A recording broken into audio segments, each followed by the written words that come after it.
Hey everybody, my name is Clayton Fisher and I'm a clinical audiologist, and today I'm here to tell you about my new advanced diagnostic audiometer, the Inventis Cello. Well, the Cello is a PC-based audiometer, which means it's controlled by your PC. I mean, the device itself is really just a little box, and I've actually got that just up on top of my sound booth there.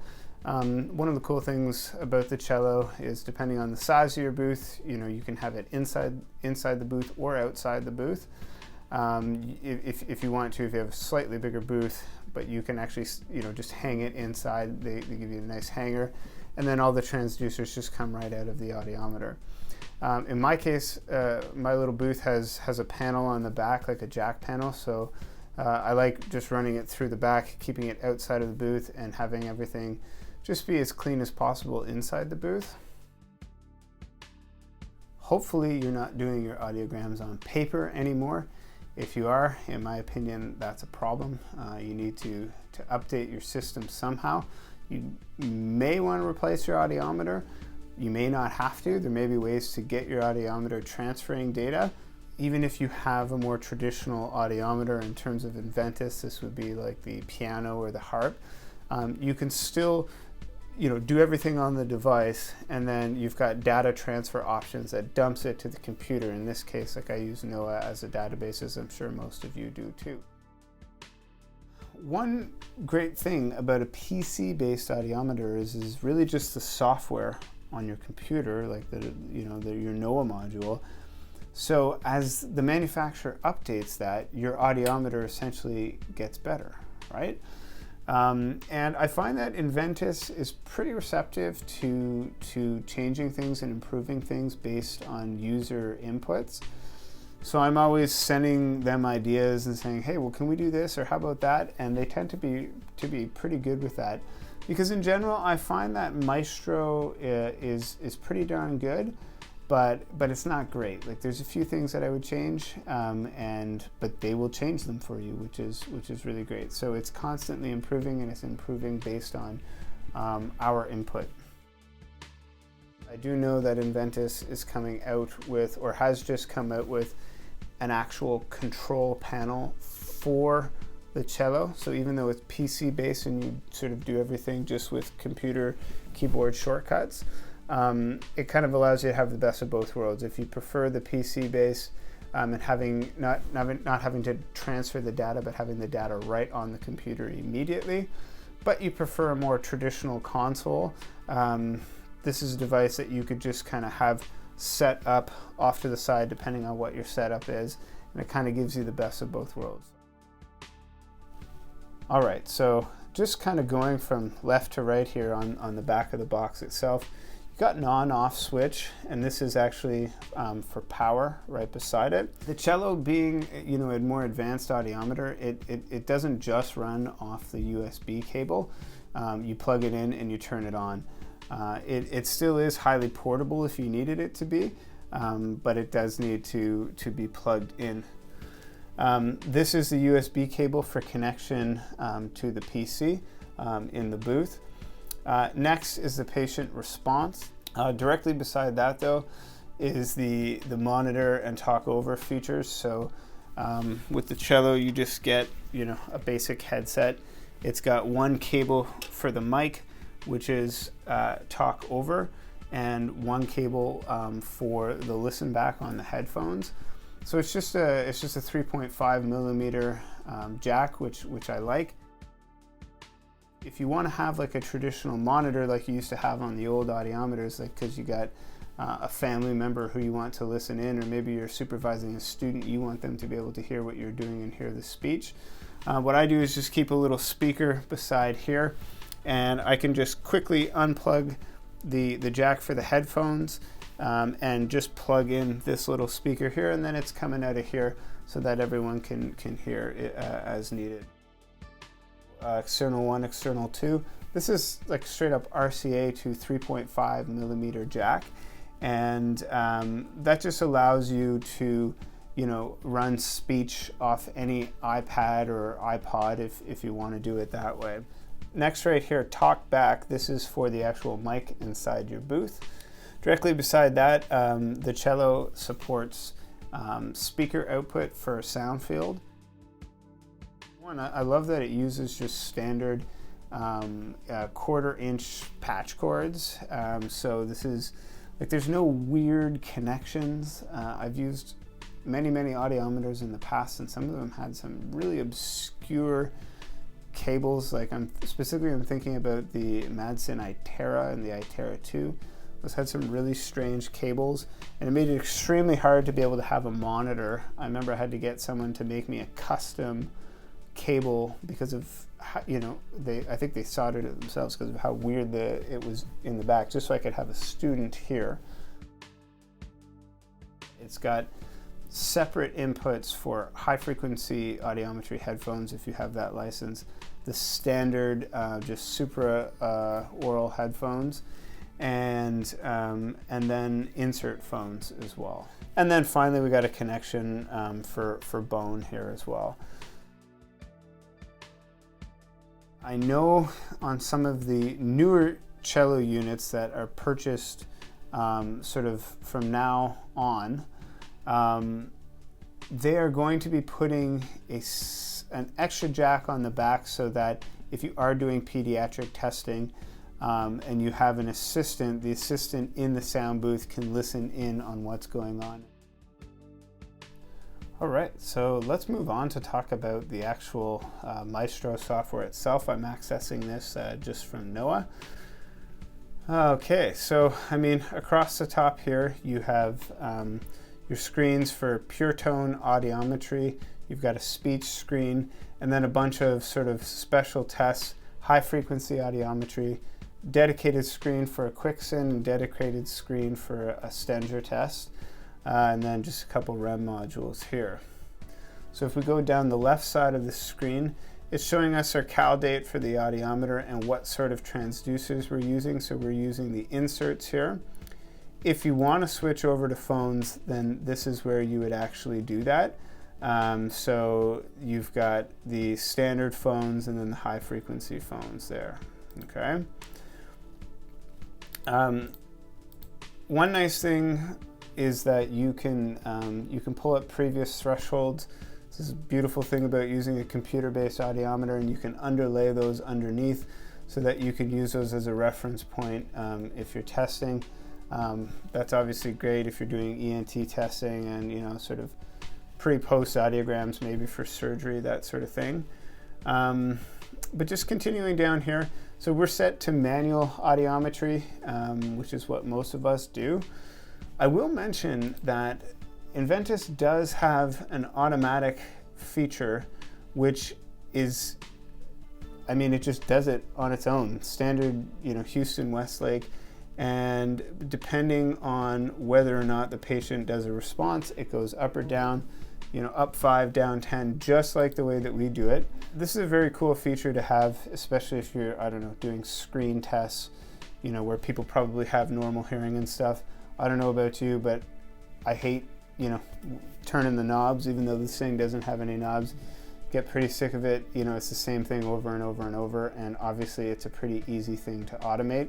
There's obvious benefits to doing it manually, but auto is a feature I think in the future we're going to be using more and more.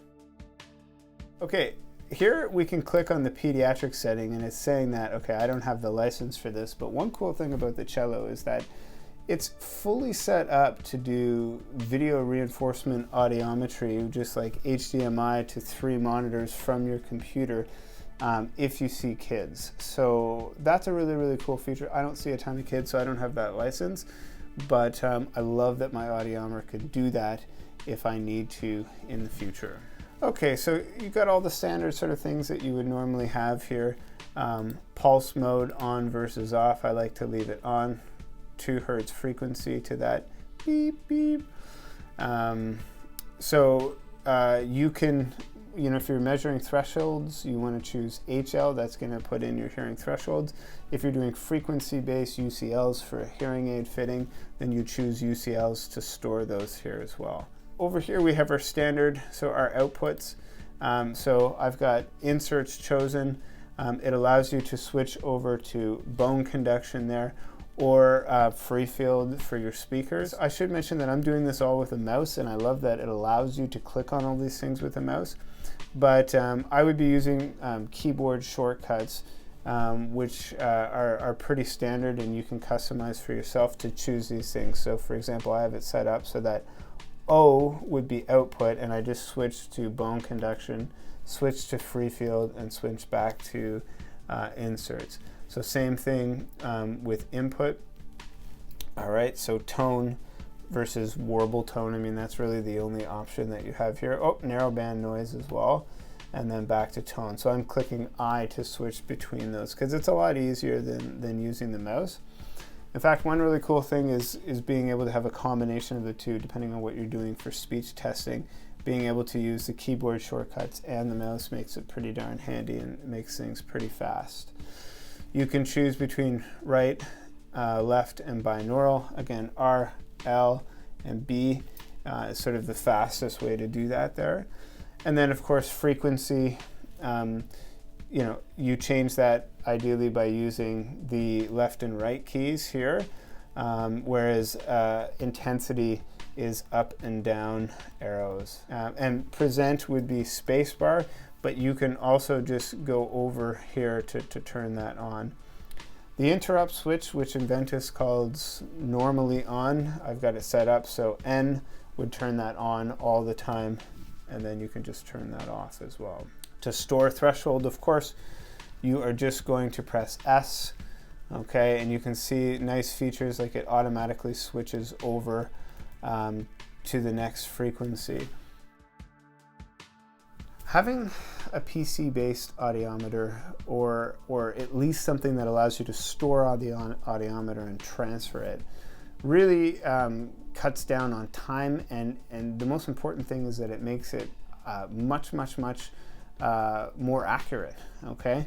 As long as you got the right insert on the right side and the left insert on the left side, even if you accidentally think you're testing the right ear when you're in fact testing the left, whatever you have selected on here is going to be, the ear that you're testing. So anyway, I like it. It increases efficiency as well as accuracy, less chance for user error. Continuing on down the right side here, you can turn off and on the monitor in your headset. You can turn talk back on and off depending on if you're doing pure tone testing. If you want to keep it nice and quiet, you can turn that off. Talk over is important. So obviously there's a microphone on the headset here to be able to speak to the patient. F allows you to turn that on just with the keyboard shortcut. Tracking, if you turn on tracking, that's going to maintain the intensity gap that you have between the two channels, which can be convenient for certain things. Whereas lock is going to synchronize the activation of the two channels, and I've never really had to use that before, but it's just cool to have that feature. The Inventis Cello is billed as a 2-channel audiometer, which it is, but it's not 2 full independent channels. It's not a true 1.5 channel, like where you just have a masking channel. That's probably most diagnostic audiometers that people are using in their hearing and hearing aid clinics. It's really, I see it as more like a 1.75, okay? Because you can't do everything, but you can do almost everything. It does allow you to choose to have your second channel in either, air conduction or bone conduction. I'm not entirely sure why you'd want to have it in bone conduction, but I love that it allows you to do that.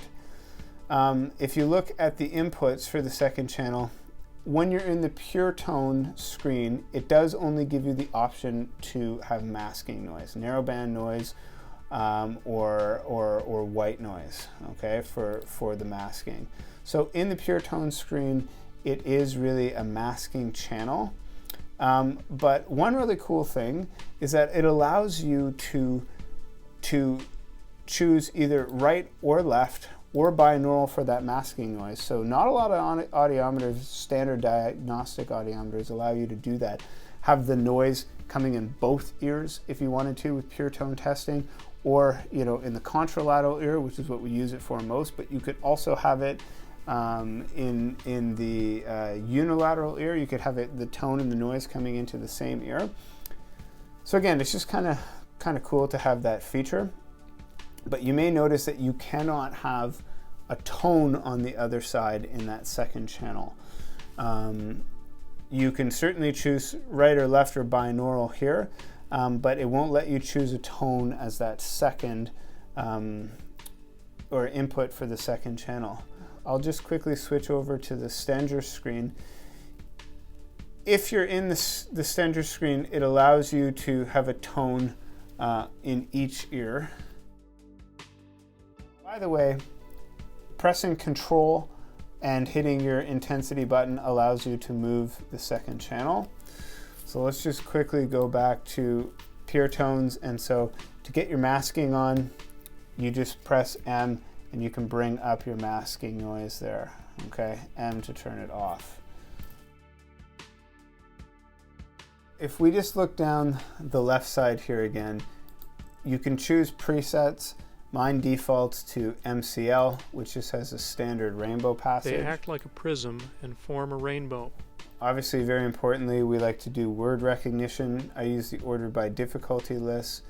One thing that you can also set up in the settings is to have it pause after a word, which I like. So it only moves to the next word if I move it forward by scoring it. You're hearing the word through your monitor, but you're also seeing it show up on the screen as well, which is really, really handy. So you can save that, move on to the next, and so on. And of course, you can do SRT as well as speech-based UCLs. Here's where you would calibrate for your speech inputs. So it should be noted that these lists are embedded, in the audiometer. So you can see that the input is USB 1, which is like the internal speech list that we've uploaded onto here that comes with the audiometer. If you have lists that are not available through Inventis that you really like using, you can actually upload them yourself, and you can have them indexed so that it actually shows the word that you're doing. So I know, if people are doing auditory processing or whatever, even myself, I just like to use French lists. In Canada, we have a ton of French-speaking people, and my French is terrible. So you can actually index those lists. So there's a software that allows you to do it so that you can see those words coming up here as well. To be perfectly honest, I haven't tried that yet. I know how to do it. I just haven't taken the time to do it. I do plan on doing it for my French list, but I haven't done that yet. So what I do is, if I need to use a French list, I can just grab my iPad and choose external one, which is 3.5 millimeter jack into the iPad right here, and I just run it right off of there, okay, and then it just continually plays. So what is USB 1 versus 2? Well, really that's the right and left side channels of that particular speech that you're using. Similarly, if it's an external input with 3.5 millimeter, external 1, external 2, right and left sides, right and left channels of that recording. What is really cool is that with the cello, it does allow you to, on this second channel when you're in speech, to not just choose a masking noise, and obviously that's what we use it most for, but to specifically choose USB 2. So if you've got USB 1 here, that's the right channel, USB 2 on the other side, and then it allows you to route that right and left to either ear. You guys remember the W22? I'm sure there's still a lot of people still using it. Okay, hold on a second. The right and left channels on the speech lift have different words, and versus carve, okay? So if you just have USB 1 or external 1, you're only going to hear the one. But if you have USB 2 selected here, that is playing the other word on the other channel. And the really cool thing with the cello is that it allows you to play that on the left side if you wanted to, but you can actually select the right side. So if you wanted to, you could have that person trying to identify both words in the exact same ear. It is this ability that is fairly unique to the cello as a diagnostic audiometer that allows you to do really pretty much anything you would want to with your speechless. And what that means is that if you're into auditory processing and that sort of thing, it'd be hard to find something that you wanted to do that you couldn't do with this, even though it's not a fully clinical audiometer. The thing that I've noticed, really the only thing that you can't do making this like a fully independent 2-channel audiometer, is you can't have, let's say you wanted to use, because you can obviously still choose mic if you need to do live voice for some reason, and hopefully you're only using live voice for very particular special situations, such as if you needed someone to be able to look at your lip cues. Otherwise, hopefully you're using recorded speech. But one thing that you can't do, for example, is have a mic in one channel and then choose like external 1 or USB 1 lists in another channel. So you can't do, they won't let you have a recorded list playing on one side while you speak to them on the other side, or however you want to think about that. So if you look at the mic here, you can have your 2 masking noises. You can choose the same input mic, and you can have that going into different ears or into the same ear, but you cannot, well, here, a better example would be you can't choose USB 1 on one side and having that list come off of the computer, and then let's say you had some obscure list that you wanted to play on your iPad in the other channel. You can't choose external 1 or external 2. You're limited to the second side of that same input, so USB 2. And again, you can do whatever you want with that, but you couldn't choose like mic on the second channel or external on the second channel. So, and again, you could do that on a clinical audiometer, but when do you practically actually do those things? I mean, I can't think of many examples unless it was sort of experimental. Just wanted to mention one feature is that you can change the step size. If you need to get to a smaller step size, you can do a 1 dB step size just by holding Alt and going up and down. So that's pretty cool if you're doing, for example, frequency-based UCLs. So just continuing on these different tests along the top here. MHA stands for Master Hearing Aid Test, and it allows you to put different filters on a speech passage like the rainbow passage, and have people sort of experience what it's like to have kind of like a hearing aid. I tend to just save out and demo hearing aids anyway, so I don't really use this one. High frequency audiometry, obviously you switch over to a circumaural headphone. I love that it allows you to, it gives you that sort of standard audiogram look as you go up here, into the ultra high frequencies. But if you look at older advertising videos on the cello, they say that you can test up to 20,000 hertz, so it gives you 18 and 20. But for whatever reason, we're only able to test up to 16K, at least with the headsets that they're using now. Be nice to have 18 and 20. I love that QuickSyn comes as a sort of standard license on this device, as it does with the Piccolo, because it's just an important test to be running.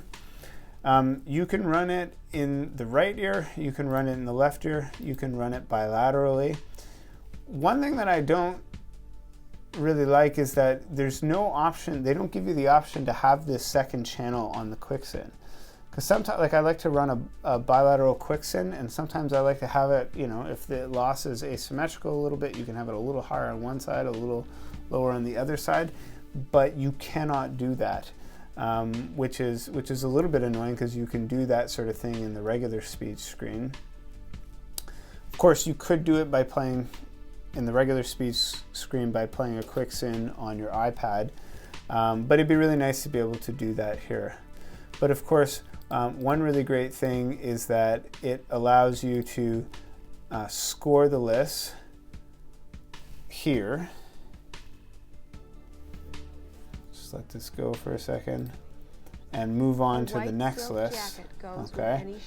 And at the very end of everything, after scoring all the, you have to score the words on the list, but it scores the whole thing for you, and then it saves it as well.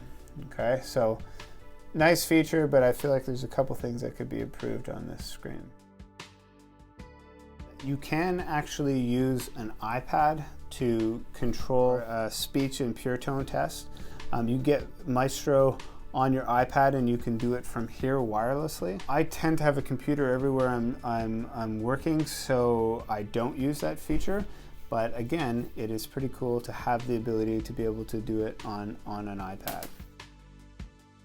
For speech inputs, as far as I can tell, the maximum level that you can get up to is 100, which is fine in most situations. But if you're doing ENT testing, like I often do, let's say someone's got a really significant conductive loss or whatever, profound hearing loss, it would just be really nice to be able to kick that up to 105 or 110 if you really needed to. Similarly, in the pure tone screen, it kind of drives me crazy that, look, when you get up to 100 here, you have to click this little button that says higher dB and put it into an extended mode to be able to get up to the highest levels that it can test to.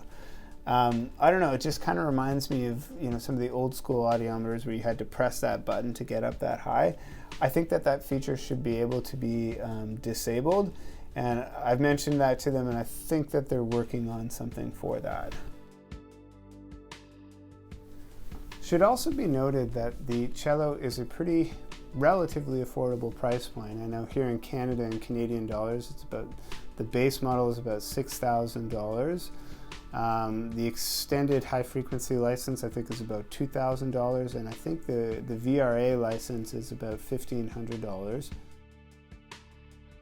In summary, the Cello is a highly versatile, really advanced diagnostic audiometer that isn't a full true 2-channel independent, clinical audiometer, but is pretty darn close and certainly has everything that I need and more. Thanks for watching this video.